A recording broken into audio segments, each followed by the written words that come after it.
Regular viewers will remember about a month ago I came to Japan to look at this, the new Nissan Leaf.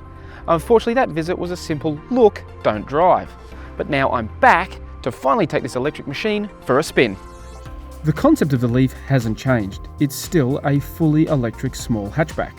But the hardware has been given a major upgrade.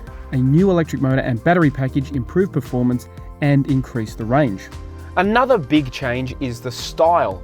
Nissan has toned down the radical looks of the original model, both on the outside and in the cabin. In here especially, it is a much more conservative appearance. Think less iPhone, more Pulsar. But that's a big deal because Nissan is targeting the new Leaf less at the EV evangelists and more at a mainstream market. Save development costs, a lot of the underpinnings have been carried over from the old model, but the important parts, the electric motor and the batteries, have been upgraded. The electric motor now produces more performance, 110 kilowatts of power and 320 newton meters of torque. That compares to 80 kilowatts and 280 newton meters for the old model.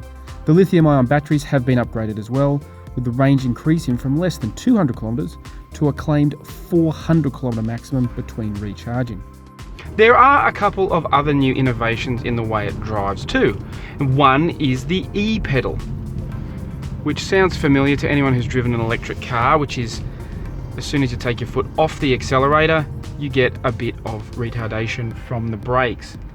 Except Nissan has taken it to the next level with the e-pedal because it also includes the rest of the braking system. So instead of just using the regenerative power, you get full stopping power by just removing your foot from the pedal.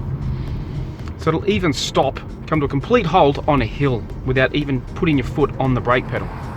Of course, it does take a little bit of getting used to because it is such a different thing. Particularly if you've never driven an electric car, you will need to take some time to adjust the way you use your right foot because it is quite a different experience. Another innovation for the Leaf is Nissan's ProPilot, sort of a mild autonomous functionality for the car. Unfortunately, our testing today has been less than impressive, shall we say. It has a hands-off function, so you can take your hands off the steering wheel, but it's only for about 5 seconds, which is not particularly helpful in any situation.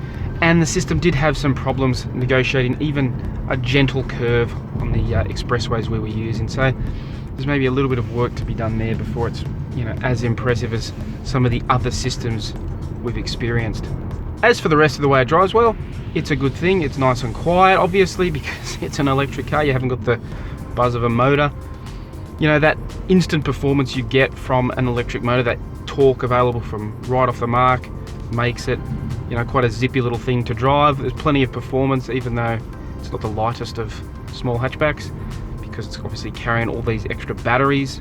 But overall, it's a fun little hatchback to drive. We'll have to wait until late 2018 to get our hands on the Leaf in Australia. When it arrives, the Leaf will likely cost more than $50,000, but with limited competition, that should make it one of the most affordable fully electric cars on sale in the country. Whether or not that is too much to win over petrol-powered drivers remains to be seen.